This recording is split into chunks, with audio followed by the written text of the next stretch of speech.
Welcome back to the SPL. Finch and Tully on the desk now. As we move over to our next set here, we've got, I can't believe these are the two opening sets. Can you talk about this? I mean, Dignitas and Rival, and now we're going into Space Station versus eUnited. What a huge day of action today in the SPL. Here are your standings up on the screen, so you can see just how important these sets are. Rival now right in the mix of the top three after that win. This is the best of the best between Europe and North America. These are your four teams that you see today that made it to the Spring Masters land between North America and European SPL.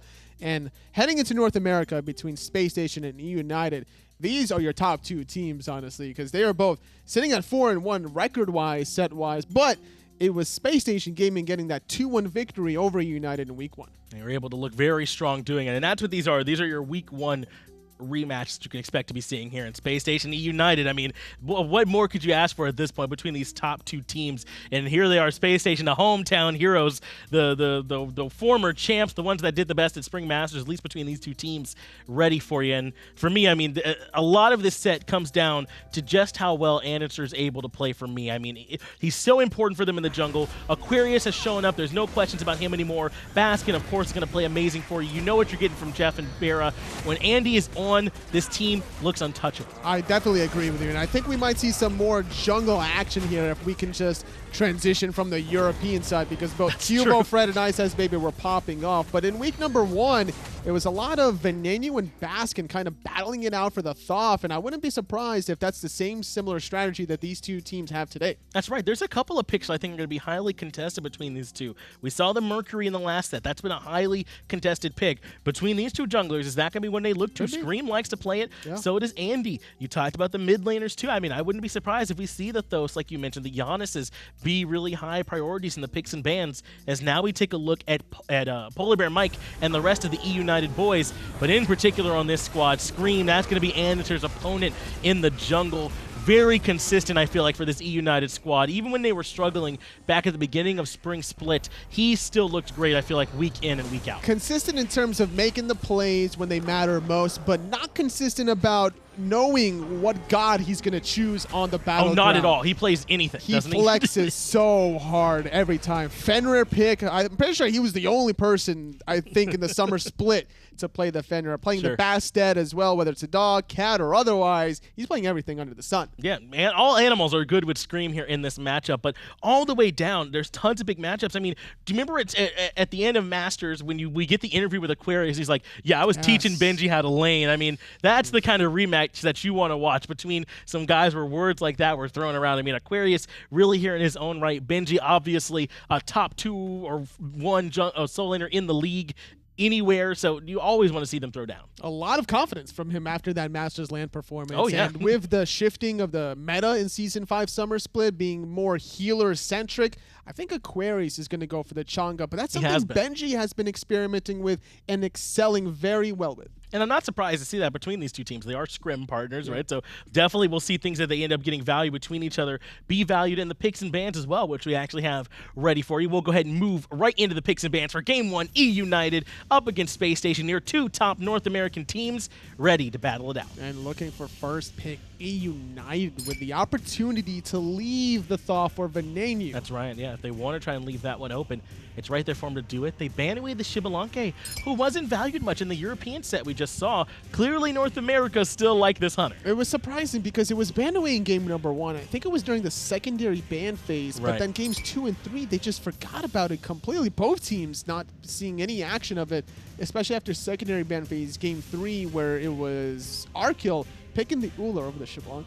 Sure, they wouldn't have minded having that Darkest of Nights, but I mean, shoulda, coulda, woulda. That was a very close game, so any one thing could have swayed that one. We don't want to harp too much on them, as the Athena and Terra are banned out, along with the Xbalanque and the Thoth, and certainly the Chang'e is prioritized, and it's going to be going over to Benji this time instead of Aquarius, but Aquarius very comfortable with it. I'm curious to see what his answer will be. Well, it was interesting when there was a healer. I forgot who Benji was playing against. It was definitely an Aphrodite. I forget what player it was individually. Probably was against Divios, now that I'm seeing the scoreline. But finding the, what was it, Alpuash. Oh, yes. Against, I think it was pretty sure it was against Divios. It just made him look silly. Well, it's certainly possible here. We'll see if maybe Space Station, that is one of the advantages of going second when you pick. You can sort of take that last pick without any chance for the other team to respond. So if it goes unbanned, they might sneak that in there at the end for the Outwash. I think that the Outwash would be a little bit better versus the Aphrodite, considering she kind of has to, yeah. Because she uses her damage over time as a lane clear, which also heals her by proxy. So Chang'e, if she deals with an Outwash, she's just holding on to that heal. Maybe not going to be quite as dominant a matchup as the Medusa and Serqet are going to join with the Chang'e. I like this pick. Serqet pretty strong into these healers. Medusa, a strong hunter in her own right. A little bit surprising to see her be prioritized this early over some of her other strong hunters, but clearly this is a pick BaRRa likes as Odin comes in for Spacestation, or rather PandaCat over there for eUnited. Yeah, PandaCat getting the Medusa. It's something that he already liked during 5.9, but with 5.10 changes, getting that extra 4th Viper shot, seeing a little bit more additional limelight action. So Medusa gonna take that mask off. Well, Odin, I don't know why that line shook me for a minute, but Odin going to be locked in here for Spacestation Gaming. I like this cage. That's a really good chance for them to try and slow down what Aquarius is going to be wanting to do, or rather, I got my notes switched around here. That's why I keep saying the wrong names. What Benji wants to do here on the Chang'e. Definitely keep her trapped in there. Even Medusa can't really make her way out. Serqet obviously has the ambush available, but right now the Odin cage is looking strong. Odin cage is going to be important for eUnited to worry about getting a level 1 Phantom. This is something that Benji does, I'm pretty sure, game in, game out. So does Aquarius. So anticipating this, could even be a potential jungle Odin. Not a traditional andinster pick, but depending on what they've been practicing, could see it today.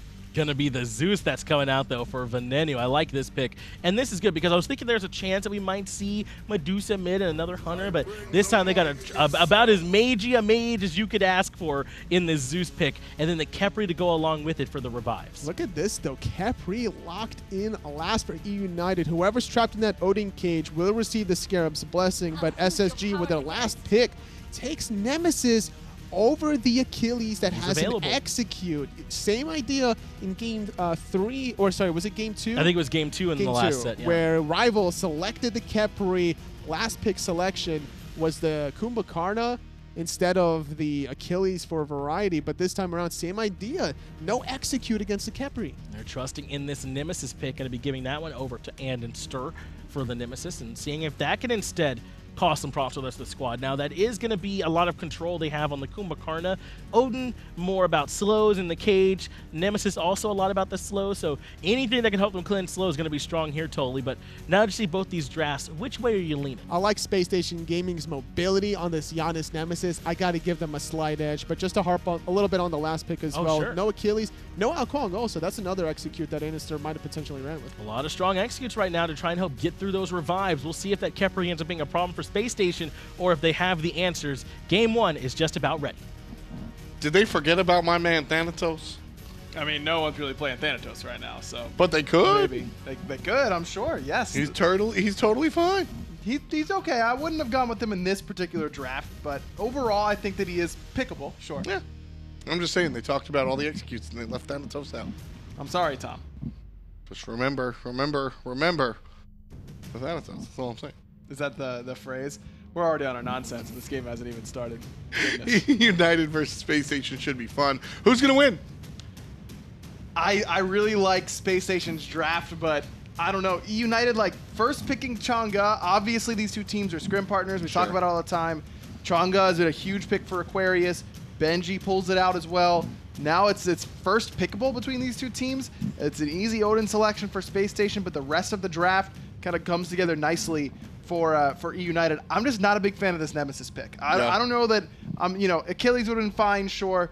Thanatos, whatever. But overall, I just don't know how much I like the Nemesis selection when what Nemesis does best is pick one target, kill that target. Right. What Khepri does best is pick one target, save that target. So exactly. You're kind of playing into that strength. I'm excited to see PolarBearMike play on the Cerberus, though. Should be interesting. United versus Spacestation. An interesting look. Aquarius going to be in the enemy jungle and head back to lane there with the teleport thing.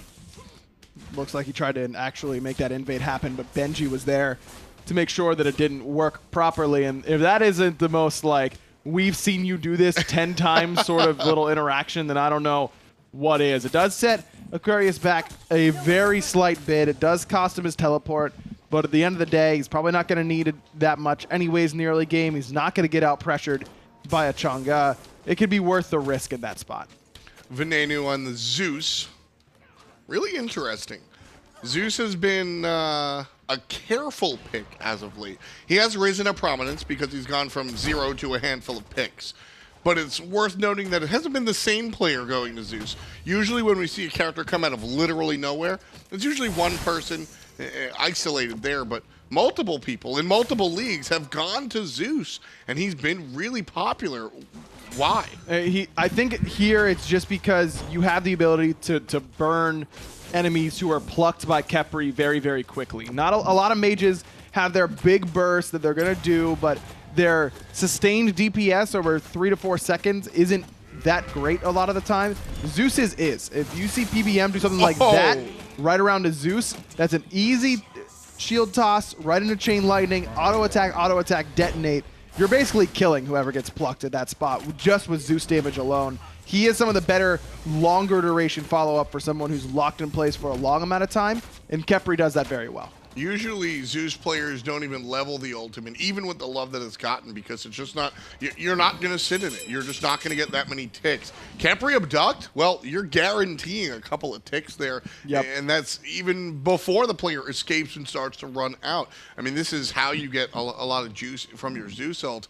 But I want to point out the combo that was just sort of shown off a little, perhaps a little bit too early from PBM and PandaCat, though. The pull into the Medusa dash, I mean, you're locked up, baby. You really are, and Medusa, I think, is going to see quite a bit more play. She's already been played in both sets so far today with the changes to her Viper shot. Getting an extra shot there. It's not just about the steroid, but it's also about the damage that they bring. 80% during those 4 auto attacks whenever you max it out. It's just incredible burst damage. You can really burst people down very, very quickly, and that's what eUnited's composition is all about, burst damage. And that's why I think that where this Nemesis can be very useful is in ways to counteract that burst damage, to keep andinster up and alive in the midst of that burst damage. But at the same time, I still think I have a problem with that ultimate, as I mentioned. I just wonder if would Robin have been the better pick? If you're trying to mitigate burst damage with your overhead kick, I wonder if Robin just does that just as well without having to play into the enemy's strengths quite as much. I agree. I also think that there's something worth saying there. Medusa, though, on the Medusa, this is a pick that I really expected to see more of Medusa immediately. Ability-based hunters have been overshown by the late-game hunters, but the itemization is just lined up, ready to be used. Transcendence got buffed. Crusher is actually an attractive item with attack speed on it.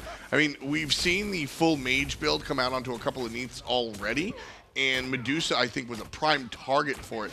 Now I worry that she just might be overpicked because of the fact that she's going to be able to be ability-based, but also that Viper shot allows her to be a quote-unquote regular hunter. I wonder if she's better in mid. I think it's kind of that's what you're basically saying right here. Yeah, it's kind of where I'm getting at. And I think that you probably have a pretty solid argument there. To go into Transcendence, boots then Crusher, foregoing that Devourer's Gauntlet sustain, which is so phenomenal, and your late game power spike from it is really, really good. But at the same time, you're right. Crusher is just so damn good on this god that it does feel weird to not go for it in the traditional hunter build, and it doesn't really synergize with the traditional hunter build very well. So we'll see if PandaCat decides to go for it. I doubt he will, and I don't think that's incorrect, but I do think there's a world where Medusa mid with that Transcendence and with that Crusher is something that is very, very difficult to handle.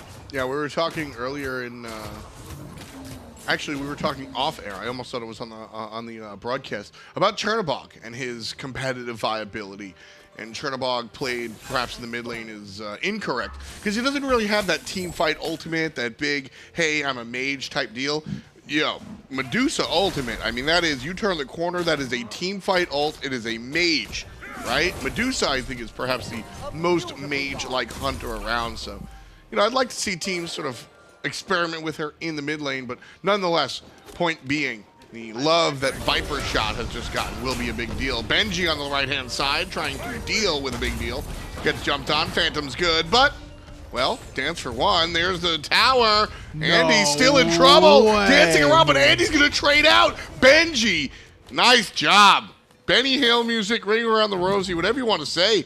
Homie did the right thing and avoided andinster until he was able to get the trade out. Nice play. Man, Chang'e passive, man. Everyone thinks of the bunny, of course, but how about the extra movement speed you get when you're using your abilities, and Benji utilizes that nicely. That waxing moon to shut off the advance from andinster was huge to make sure that happened as well, because not only does he stop Andy in his tracks, but he also interrupted the cast of Slice and Dice, which andinster really needed to get that quick kill very cleanly. Is that a problem that Andy... Should he have turned around? If andinster turns around and lets that kill go, he lives. Is that a problem that he trades out? I don't think so. Scream having a bit of a problem himself, but JeffHindla can need a couple ults of his own. 2 for 2 in the ult department, but Baskin has the ultimate that is going to be more globally impactful, so I don't think that eUnited's too worried about that ult trade. No, I think that you're dedicated to try and put this Chang'e behind if you're andinster, so dying in that spot, I don't think I have a problem with it. I know it gives her a kill, but it also lets Aquarius get ahead in farm. Remember, Benji did go for the Phantom, so you already got that out. You still got the kill. You still got the first blood bounty, and Aquarius still got to farm up an additional wave that Benji missed. So once you're committed, you're committed. It didn't go as poorly as it could have. If Benji survives and gets first blood, then that's a disaster, but yeah. SSG's okay. You can see right now the gold exactly even, separated by, I mean, maybe 100 or 2, just not worth talking about. The Chang'e is about half a level behind, but his jungler is about half a level ahead here. Scream hitting level 8 a long time before andinster. And so there's a trade-off always whenever you're making these decisions. So watching this jungler play here, andinster trades out, keeping the Chang'e down. You had mentioned that being a big part of the strategy overall. I mean, keeping the Chang'e down, is this how Spacestation wins? Mostly, it's their easiest path to victory. They can win without it, but it won't be quite as simple for them. I think this is the best way to play aggressively on that right side early on. Utilize that Odin cage early and often. He's got it again, but Benji has that Phantom ready. Yeah, nice and easy there. Benji able to walk on out of there. andinster still local, so certainly something to think about. Scream thought about making the counter rotation. Benji probably called him off there. I've got no problem with that, though, from Spacestation. You have to do that as often as possible. Now, last time they got the Phantom in response to the Odin cage, no one came through for the next 2 minutes, and Benji got to get his relic back up in time. This time around, Spacestation's got to be a little bit quicker on the rotation back to solo lane, but you could never just, you can't let her just sit there and go, well, she has Phantom, we never get to kill her again. You have to put pressure on her, make Chang'e use that relic, and then abuse her while she's on cooldown. Medusa right now trying to keep BaRRaCCuDDa out of lane. PandaCat not going to be able to find any of the poke here. Medusa versus the Hachiman, an interesting matchup we don't get to see much of. I'm not going to be able to talk about it much either because andinster looking for the invade into eUnited's back jungle. Met up by a number of eUnited players. Also by Spacestation, though. 4 players deep tried to invade that. Unsuccessful. Now they're going to tussle with Benji. Relatively low. Burned out the immunity with the rest of eUnited coming here. Aquarius going to run to the right. Jeff going to run to the left. Miscommunication on the stun, but the damage was already done. And the battle won. Scream comes through. Kill number 2 for the team. Kill number 1 for the jungler. Spacestation seems a little bit discombobulated right now. I mean, the cage is good from Aquarius, but Spacestation didn't have eyes on where PolarBearMike went. BaRRaCCuDDa has to burn the beads in response to that abduct, and now he's going to get rooted, and that forces out mounted archery as well. PBM doing quite a bit of work there with that Khepri.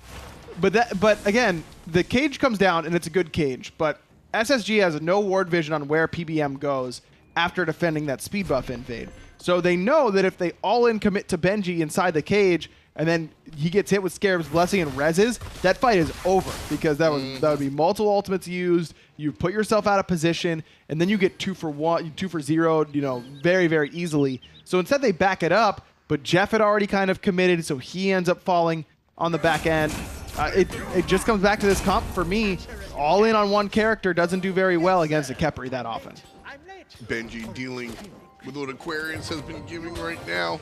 Pretty tough there, especially considering Aqua itemizing into some of the negative auras, right? The runic shield taking away what little power the Chang'e has built into the cooldown boots and other Lotus Crown, so she should be tough to kill, but certainly going to bring that down a peg. And that's the right idea for Benji. I mean, you just got to hold out until the later stages. And the idea here from Spacestation is sound. It is just maybe not put so much pressure onto Benji, but instead onto Scream, because Scream won't have that solo laner warrior presence to come through and help him out in those bad spots, but it hasn't worked thus far. Jeff looking for Khepri. And that's it. Ultimate coming out from Andy, ultimate coming out from Jeff, and eUnited. PolarBearMike, very, very comfortable. Not a care in the world. Free 2 ultimates there for eUnited, honestly. And now they're going to rotate over to the left-hand side, looking for players.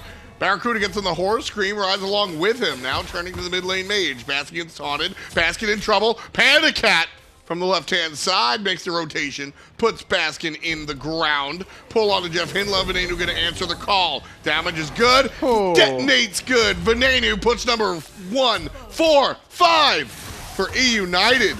And Andy could be number 6. PandaCat concludes the team fight. Man, I love what eUnited does here. If you just look at their first 4 gods from, just exclude Benji, you look at Serqet, Zeus, Khepri, Medusa. What does this team comp do? Kill. It beats you up early and often, specifically in the jungle. You add in Benji, and that takes away a little bit of that. It turns into more of a team fight composition. You have the opportunity to spread that damage out very easily and re-sustain up using the Chang'e. And that's all true, but that doesn't happen until Benji joins the team fight. So eUnited says, Benji, you're good, dude. Let's actually use what the rest of our comp does and actually attack the opposition on the left side. Spacestation is likely in the mindset that eUnited's got a Chang'e. They're just going to wait and not fight us in the early game. And that'd be true if we were on the solo side, but not on the duo. PandaCat has a great fight there. He got off so much damage. His CC chains onto Baskin and onto andinster on the back end were perfect. The fight from Ben was great as well. Now here on the left-hand side, one more fight. And again, the damage is incredible. PandaCat turns around and says, don't even look at me, son. And sends BaRRaCCuDDa back to the barracks. That looked to me like wasn't ready for the 4th Viper shot. That's right. That's it. If PandaCat only has 3 Viper shots in that spot, BaRRa's low, but so is PandaCat, and it likely could go either way. With an extra Viper shot, BaRRa goes to 5% out of nowhere, and he goes, what is going on? I'm out of here, but by that time it was too late. The Medusa's working out beautifully so far for PandaCat. And PandaCat's been a player that has shown Medusa love in the past, which is why I love to see this. I like to see almost loyalty. Right-hand side, Odin going to drop the cage. Still taunted in it, body blocked against the wall. Ultimate from Benji through the rock. And Scream looking to continue things with the help of his support. Yeesh, PolarBearMike. Let's not put that one on your highlight reel. Scream gets the kill. Number 8 for eUnited. Looks like Ven was in some trouble, but he turned it around, and Scream got out both sets of beads there from Andy and Baskin. Beautiful Blink Madness. Ven got double ulted in mid by andinster and Baskin, and all it cost Venenu was his Aegis. He stayed nice and safe. That 3rd item, Winged Blade, giving him a lot extra protection against the Nemesis by way of the health, by way of the slow immunity as well. eUnited is looking dominant so far. So there hasn't been a single player on eUnited that's really run away with this game, in my opinion. I think that this has been just scattered throughout the team, right? Medusa's done a great job, and there's 3 kills on Scream, but I wouldn't necessarily point to a single individual, would you? No, I think that everyone has done a good job thus far. That's kind of the point, right? The downside, though, or the other side of that coin, I guess, is on the Spacestation side. Big picture, we've discussed Spacestation and their jungle. And or lack thereof. When Andy's quiet, this team doesn't do anything. And andinster has been very, very, very hot and cold. Right now, he is ice cold. Nothing has happened off of the back of the Nemesis, and I think that is even the first blood that was the one positive for Spacestation came with a giant asterisk on it. I think this is a problem for Spacestation. Yeah, I don't disagree with you. Benji in some trouble yet again. Still has Phantom, and he'll use it. Shell as well, so he's not worried about this pressure whatsoever. Already upgraded the Shell as well, which I think is a great call against characters like Nemesis, who are going to be using their auto attacks very, very frequently. Yeah, I understand what you're saying, but for me, I think it is... andinster has struggled so far in Season 5. Do not get me wrong. It's two separate conversations. Exactly. I think this game, I just really don't like the Nemesis pick at all. I just don't think it does what Spacestation wants it to do. I think that it has really lended itself to andinster falling behind in farm. He's looked for ganks a lot, and they haven't really panned out, and he's fallen behind quickly because of that. And picks are largely team, not individual player. Sure. So I think that while Andy has struggled so far, this game I think is more on the pick than the player itself. Yeah, and sometimes you do have a pick. Scream looking for said pick. Baskin around the corner. Feels like he's got him. Sometimes you do have a pick that's player driven. It's like, look, I want to play this. Screw you guys. Let me play this. But most of the time, it's all about the squad. Scream getting a little excite bike here. Gonna go and ult Baskin by himself. Baskin lining him up, trying to save his teammates with the portal should they need it. Scream. Yeah. All right. Scream. I heard you like survivability. Would you like some extra survivability with your survivability? Scream just out of his mind.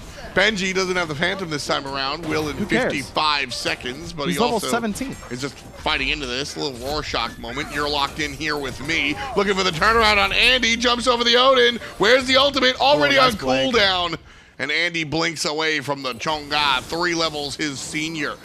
With all that attention on the right-hand side, it's going to be all about the Gold Fury. Hachiman shows up too little too late. Benji still dancing and prancing. Aquarius and JeffHindla trying to bring down the Moonlight Dancer. Still alive. Here comes Scream. Right. Double taunt. Double zigzag. Gotta get hit by the root. Benji likely in trouble. Will fall down, but it's Baskin's ultimate. It's Aquarius's ultimate. It's the rotation from the jungler.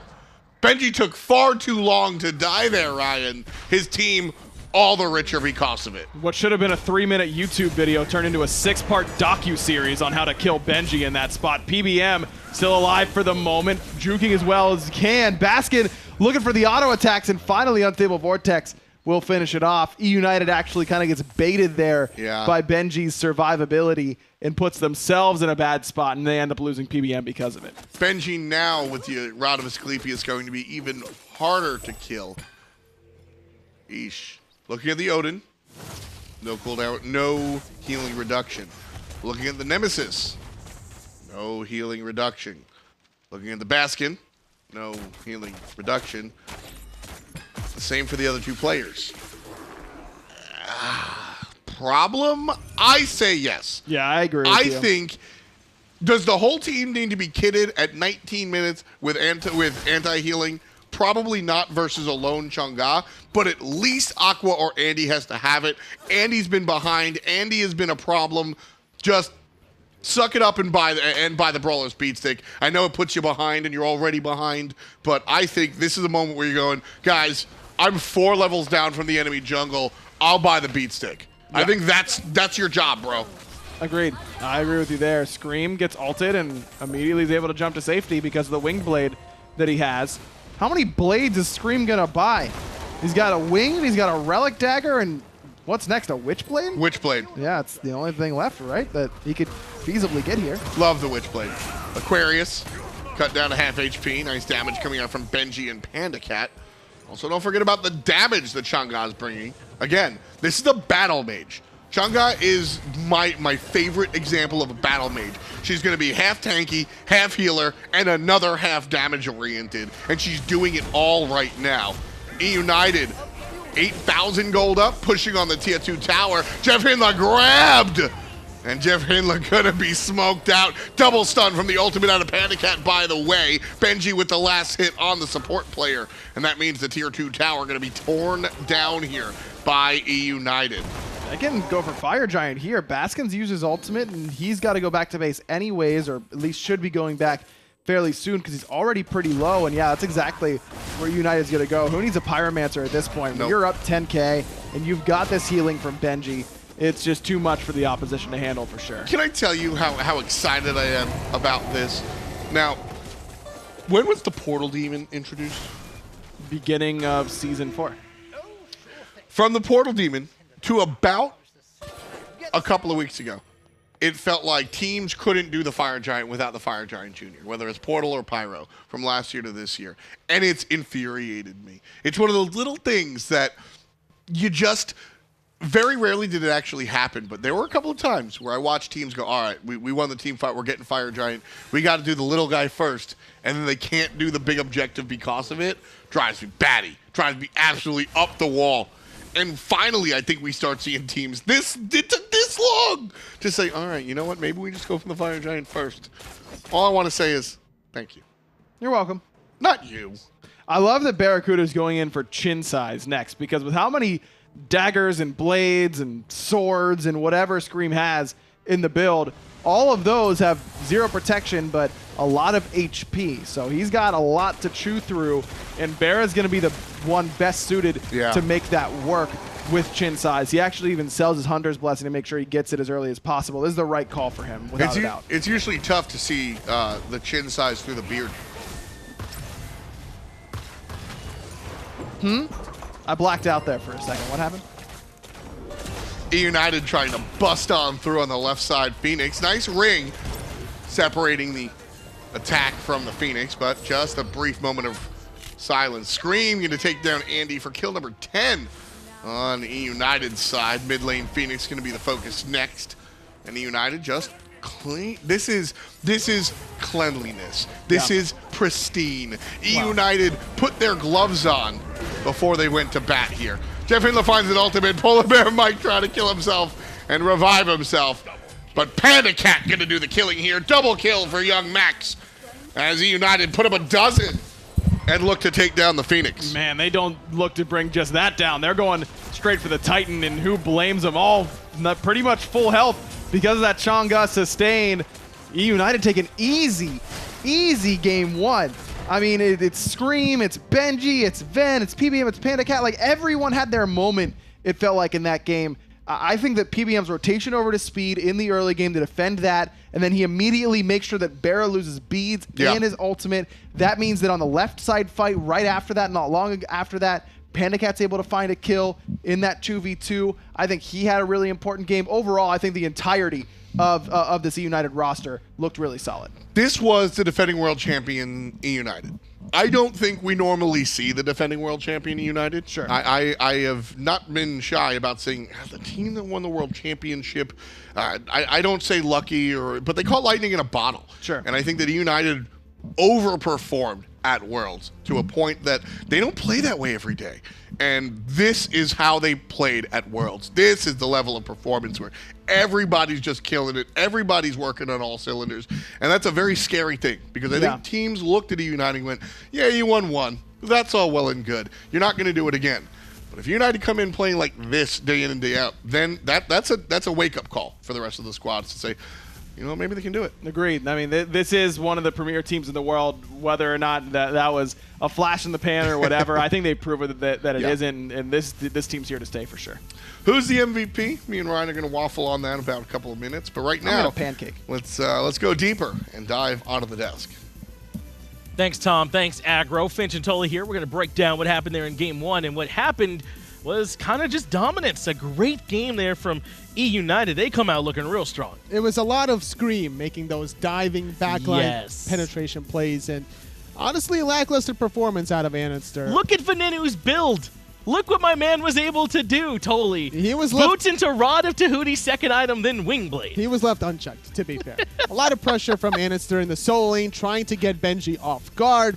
Diving at Chang'e, never a good thing. It's too difficult to happen. And despite andinster getting the first blood, after he dove that first, that tier 1 tower, he got instantly traded out. That's right. Benji was able to survive so long and bait out so much for the rest of the eUnited squad to go get Gold Fury, go find kills. I think that's why he's voted by Mixer Chat as the MVP. They knew the impact he was able to have. I mean, that one skirmish around, 17 minutes where he was able to survive in a 1v3, which he actually bullied one of them out into a 1v2 for another minute until finally more members made the rotation and find the cleanup. What did Ryan call it? A 6-part docudrama? That was a good line. Something like I like that. I liked it too. But and that was a frustration play from andinster. He could have easily double dashed out. He could have, ignored the play, but he was all in committed. And it almost seemed to me like an autopilot mode for him. He was like in a last pick situation. He wanted his god. He last picks Nemesis.